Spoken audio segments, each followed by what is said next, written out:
So I'm Stephen Smith. I'm the founder of Celestial Mining Management, and I manage the mining, Bitcoin mining assets for Bequest and related businesses. So what I wanted to talk with you all today about is preparing for a market cycle. Those of you, how many of you have held Bitcoin for a full market cycle? A few. Okay. How many are newer to Bitcoin and have not gone through this whole thing? A few? Okay. Well, the experienced hands can relate to all of this then. And the new ones, I'm just kind of giving you a heads up what's to come. I'm not giving a technical talk tonight. I've given the intro to Bitcoin talk. I've given the everything you wanted to know about mining talk. Tonight we're going to talk about feelings. Feelings, all right. Oh, does anyone in here have those? Okay. I am agnostic. But the feelings I'm going to talk about are related to market cycle and sentiments and what happens in your head while this goes on. And it's not in your head, it's a mass phenomenon. It goes in everybody's head. We're all human beings. We all are unique, but we all kind of work the same way, and especially when it comes to money and markets. Now, some of us have more emotional control than others. Some experience things differently. That's based on your personal makeup and what makes you unique. But these emotions are common to everyone. And so what I wanted to talk about here is has everyone seen this graph before? Some of you may have. Some of you may never seen this. This is a typical market cycle. It's not any particular asset. It's just something that has gone up in value. Perhaps it's a general stock index or something like this, or a particular stock. And if you're a holder of this asset, you're going to experience a range of emotions on the upside and a range of emotions on the downside. So it can serve as a kind of a map for what you're likely to experience if we have a typical Bitcoin cycle. Now, we've had 3 or 4 cycles, depending on how you want to count it. We're likely entering this 5th cycle. So this is the map of the territory. The map is not the territory. But optimism, the rally is real. Belief, it's time to get fully invested, all right? I would say we're somewhere here in the optimism and belief phase of things, all right? We've been through a long bear market. Those of us who have held it or been involved in Bitcoin in a business related capacity, particularly a lot of miners. I've been talking to lots of people working in the mining space, and you can all see they've been dragged through hell, okay? So, there's a lot of reality in people's minds, oh, you got to plan for the bad times, you got to do this. But I know what's around the corner, and things are going to get unrealistic and wild again. So then you have this belief, you have experience a thrill when things run hard. By a margin. Gotta tell him. Euphoria. I'm a genius. We're all going to be rich. Okay. And then you go through a range of these things on the way down. Complacency, anxiety. I'm going to talk about several of these in a little bit more depth. But this is the general shape of a cycle. Now, I wanted to show Bitcoin cycle. Now, those of you who know this chart know it comes from something called Plan B. Somebody called Plan B. I've spoken to Plan B. I've helped him on his valuation thing. I put him in touch with the people who could give him the diamond data that he wanted. So, in any case, this chart is not so this chart is something that a lot of people perhaps mistakenly relied on or anchored their expectations on in the last cycle. So when I say the last cycle, these are the cycles, okay? You have a huge run here. These are early days, huge run here. Another huge run And then we had like a mini fake out here. I remember this well because I decided to sell my house here, and it couldn't close until there. So, yeah. But we had, and then we had this last cycle. This last cycle involved like a double top pattern. Many of us expected to cross this 100,000 line, and it didn't happen. I would give a few reasons for that. The mining ban in China certainly caused a lot of people to have to sell some Bitcoin to move their assets. It caused a lot of confusion. There was a lot of concern. Hash rate dropped in half. It was pretty wild. And you had a lot of crazy things here. Elon Musk bought a bunch of Bitcoin, and then he dumped it. And okay, so we had a lot of things going on in this cycle, but sort of failed expectations. All right, the solid line is a model. Now, a model is just a model. It's a way of kind of modeling. And so in this particular model, he was modeling it on something called stock to flow. And that model may or may not hold. A lot of people mistakenly believed that it was a price prediction, and they didn't understand the range of error in that model. That model has not really been broken. It may break. It may, if we don't see a rally sometime soon, it would probably be broken. But it's not broken yet because all he gives you is some probability that it's within a range, a band of this line. But a lot of people see a number and they anchor their expectations on that number. And everybody saw a number of 100,000. They fixated their mind on 100,000. And so I think a lot of people were hurt by that and didn't do the things that they should have done perhaps in this phase. The the complacency was the emotion after the top, right? Complacency was real there. I felt it, and it had a real impact on me. So so we're here now, okay? You see as the blue line, we're getting into the days before the halving. It gets blue and then purple, and you've seen in the past the purple tends to lead into a run. That's why a lot of people are expecting another rally in the next 12 months, let's say. All right? So those are the expectations. I'm going to speak to what we would experience if we get another rally, which is my base case.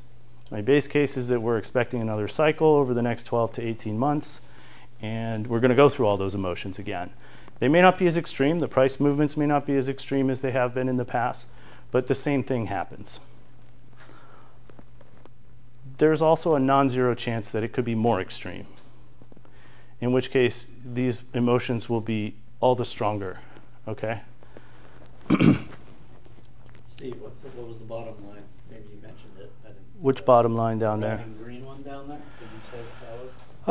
This would be above, how much above the model we are and how much below the model we are. And so as you can see, the green line here, the portion of green has gone on for quite a long time, but not maybe, this was an aberration, likewise here, this was like,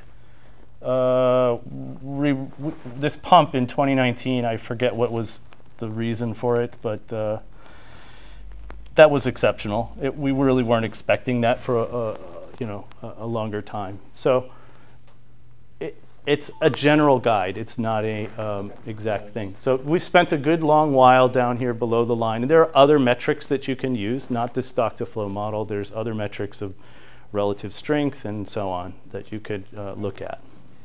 But I don't want to spend all this time talking about charts because we're talking about feelings. Okay? So the bull market starts in disbelief. It starts when people are like, nah, Bitcoin again? Seriously? All right? That gives way to hope. Yes? Oh, you have a question? No? Okay. That gives way to hope. Optimism and belief, which I believe where we are, then you experience the thrill and the euphoria. The bear market feelings are the anxiety, complacency, anxiety, denial, panic, anger, depression. And I think what I want to tell you is that your allocation matters here. So if you're 1 to 5% of your net worth in Bitcoin, your experience of these emotions is going to be relatively muted.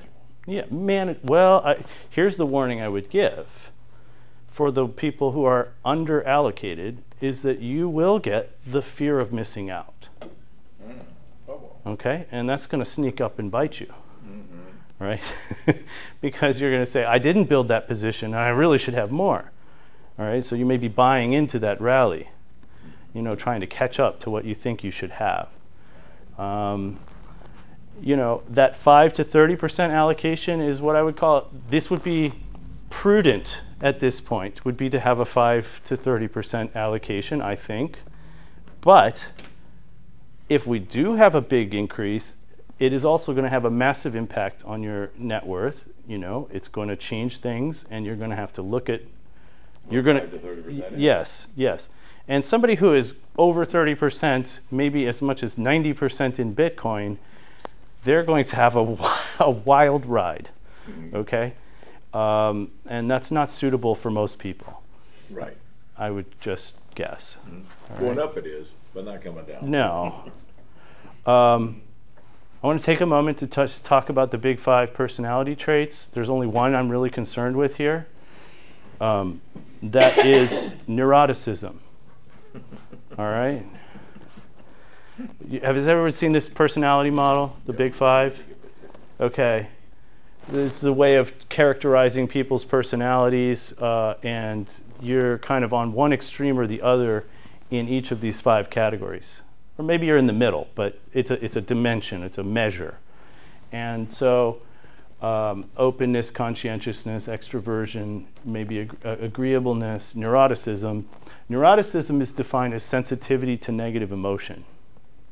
And there's 2 kinds. There's like anticipatory anxiety, and then there's the one that's kind of backward looking about the past, like ruminating on your bad decisions, what you did wrong, whatever things. So right. So that's neuroticism, and for those who are higher in neuroticism, the worse this probably the downside of the market can be. I took a test with my wife on this, and we are both in the lowest. Like, I'm at 1 or 0 percentile, and she's the same way in neuroticism, which means we do crazy stuff. Okay, we do crazy stuff because we're just totally not afraid to do things, right? To pick up and move across the world, whatever. Okay. So the low number means you're crazy. Got it. Right. Yeah.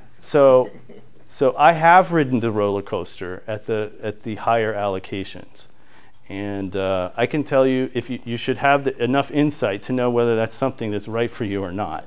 That I would not recommend it for most people. So, I'm not a financial advisor. This is not financial advice, but I am a Bitcoiner, and I want you to be successful in holding Bitcoin. And you can mess it up 100 different ways. Okay. So one of them is just being too into Bitcoin when you shouldn't be. So strong emotions can lead to poor decisions. Where we are today, you're sitting there thinking Bitcoin is looking good, right? Everybody's happy. It's banging on 38. We're going to make it through there, and who knows what's coming around the corner, but it's looking good. Like, this could be a really good cycle. That's what I think people are kind of like scratching their heads thinking. But what you should be doing, I think now, is kind of concentrating on getting your appropriate allocation for the cycle. So you understand what you want to have out of this, understand that it may not happen, and you got to be okay with the outcomes, whatever it is. I know some people are on a Bitcoin basis, and they're measuring their wealth in Bitcoin. That's the denominator. So all that matters to them is how much Bitcoin they have. But you have a life, you have expenses in dollars, you have cash flow, commitments in dollars out into, for decades maybe. you need to take that into account. You can't just switch your basis into Bitcoin. There are very, some people, maybe single guys, whatever, can do that. If you're living in a trailer, it's like, okay, down by the river. I did meet a family in Puerto Rico who was, they were a Mormon family, and he had been an early Bitcoin miner. And I swear, I think they were only spending Bitcoin. They were wandering around. Clearly, they'd found ways to like negotiate a house to rent super cheap in the middle of nowhere. And we're doing all like kind of free activities like we were during COVID. That's how we met them. Mm-hmm. But yeah, those are the kind of people. They've switched to the Bitcoin standard. All right, they're on it. Mm-hmm. Okay. 100%. All right. But if you are not doing that, you need to curb your enthusiasm, I guess. Stack sats, I'm going to repeat that again. Anybody who started a DCA program, that's a dollar cost averaging program, at the height of the last bull market, that is, where you paid the max, all those people are up like, even if you started the worst time, you're up like 40% now, right? So you think, well, I started buying at 68. Well, if you just kept buying every week, you're overall, you're already well into the profits, okay? So it's counterintuitive. So we have a saying, stay humble and stack sats. As we get into thrill and euphoria, this is where the stupidity starts, okay? This is where you get stupid. You're thinking, I want more. You'll think, I want to use leverage. I don't need to pay that credit card bill. The money's going up. Right? I'm going to trade. Day trader. Day trader, yeah. I'm going to quit my job and become a day trader. All right, people did that. We were in COVID time, and anytime you get into these speculative manias, you'll see doctors and professionals. They like quit their job and they become traders. And you're like, wait, you trained for how many years to do what you're doing? And that was that 2019 part. Yeah. So the fear of missing out is real, right? You hear, and everyone's different in your psychology. How susceptible are you to this? But you hear your buddy's making out a killing, and he's you're not working anymore, and he's goofing off, and he's trading, and that sounds good. You want to do that. Okay. What you should do. This is my advice, not financial advice, just personal advice. Keep working. If you got a job or you've got a business that actually brings in income, don't quit. Don't turn it off. Keep going. Okay. Stay humble and stack sats is the saying. All right. We have a saying: stay humble, stack sats. Stacking sats are the smallest unit of Bitcoin. They're 100 millionth of a Bitcoin. So think of them as like the pennies of the Bitcoin system. Stack them. Just keep going. Okay? All right. Complacency. Now we've got past the euphoria, but the prices are still high. This would have been maybe, well, we were hanging out up above 50 in the last cycle, right? For those of you who remember this.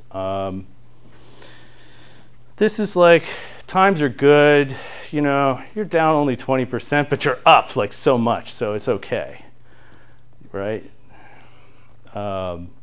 Nothing's changed really. That's your thought. What you should be doing is completing your rebalancing or whatever you need to do to prepare for a ride down. That would include things like extinguishing any debt that you have. Right? It sucks. You're gonna take your profits and pay what? Pay off the mortgage, pay off this or that. I mean, you can argue, yes, a low 30-year rate mortgage is probably worth keeping, especially if you have a secure income. But it's a good time to do that, right? Even though you're down a little bit, go ahead, take some more profits, pay off anything that you've got hanging out there. You might put on a hedge. Some people are traders and know how to do this. If you want to continue to hold your Bitcoin, you can hedge your position. Is there like options trading for Bitcoin? There certainly is, yes. You can fortify or diversify your income. That's another kind of strategy that your newfound maybe affluence can afford you, is like, hey, maybe you need to have a little side income that you're working. Now you don't think you need it, but boy, if you got 2 or 3 streams of income going, it's better. And this is where even beQuest comes into play with their passive income strategies. This is a time to think about getting some passive income going, so you're not totally reliant on that job. So we'll move out of the complacency, assuming you didn't do the things that I said you should do. You may experience these other emotions. What you may think is, oh man, what did I do? It's over, I'm lost. It's okay, I'm only down to, I guess I didn't delete that line. Whoops. Okay, yeah, I did not complete that. Something edited wrong there. But your strategies that you would want to engage here is to rebalance, get back to a comfortable allocation. I think my point earlier was if you're too low, you're going to have the FOMO. Too high, you're going to experience a lot of changes in your economic behavior. If you're not the type of person who's strictly sticking to your budgets and all of this, a lot of things are going to creep into your lifestyle. I can afford that. No, just kind of hang on, because it's not permanent. Okay. Avoid leverage. That is my advice. Rebalance if your allocation changes substantially. Never sell all your Bitcoin. I know some people who sold all their Bitcoin and they did well. I'm happy for them. But you know what? They didn't buy back. And now we're going to have another run. So they'll probably never have as much Bitcoin as they had in 2021, 2022. That's the hard thing. It gets that much harder next time to accumulate the Bitcoin. And when you do finally make that switch, you say, you know what, I'm going to count things in Bitcoin. Bitcoin's my denominator. You realize how much you had. Right. And yeah. I think that's all I wanted to say about this for now. Does anybody have any questions about this? How many people are comfortable with the amount of Bitcoin they have? Never enough. That's a 0 on that scale. Yeah. Right? Yeah. Well, get off 0. If you're in this room, you're probably not on 0 anymore. So, Right. I brought a couple props here I wanted to pass around. For those of you who are not storing your own Bitcoin, you may just want to know what it takes or what it looks like to hold it in a in a cold storage wallet. This is one combination. What I have here is a cold card, okay, brand new in package. If you trust me, you can buy it from me. It's numbered. I never opened it. And this is a punch plate. If you had your seed phrase, you can punch it into the punch plate and throw this in your safe. It's indestructible, and you know you're never going to lose your passphrase. What you should not do is put your passphrase in a password manager on your computer. I see why. Yeah, you're engraving it. I read a story about a guy who lost 25 Bitcoin just this last week, was stolen because he put it in a password manager, not even a cloud one. He trusted his dad, who was an IT guy, was technical, and hosted his own password manager. So it didn't leave his computer at all, okay, or his server, whatever, is his hardware. But it was hacked, and someone emptied the wallet of 25 Bitcoin. What is the story there? Is it like an air-gapped laptop or something? No. He had an open source like password manager, you know, like where you keep all your passwords, and apparently there was not enough entropy in the password for the password manager. Yeah. Okay, so he didn't use a long enough, crazy enough password, and that got hacked. So if you're securing more than you're comfortable carrying around with in your wallet, that's what I tell people. Like, you know, apps are great. They're wonderful to have some Bitcoin on your phone, but that's not appropriate for your life savings or a substantial portion of your portfolio. You want to keep that offline. And the thing I like about this device is I don't have to plug it into my computer at all. It never electronically connects to anything that is on the internet. So I don't really have to worry. The key has never left the device. The only other place it went is into the metal. And you know, you can put an additional password on that if you want. I like the cold card because it is open source. I can go and read the source for that product. It has some kind of nerdy features, but I think the basic use of it to just do the thing that you want, which is to store the Bitcoin, it's pretty usable. I have a little card from HSBC that is harder to use than the cold card. So, you know, Does that only cold card allow one seed phrase or multiple? You can generate as many as you want. What? You can have. No, because I just bought the Keystone 3 Pro, and it allows you to store 3 seeds at the same time. So 3 you can have seed. like a dummy one. Yeah. You know, God forbid, You can- Okay. You know what it is. You can be like, So I you got can, $5. yeah, you can do that with the cold card with a passphrase. Okay. So with you make up a password of your own, and you add that in. Any password you add in makes a completely different wallet. You can also add a dummy. So like you instead of like your real pin, you input like a fake pin, and then that's the dummy, and then they, you know, if That's cool. Right. Someone's trying to break your legs. Give me the passcode. Yeah. I only have $10. Right. Right. Well, you might want to put. I only have Tron. You might put 10% or 5% of your holdings in a sacrifice wallet.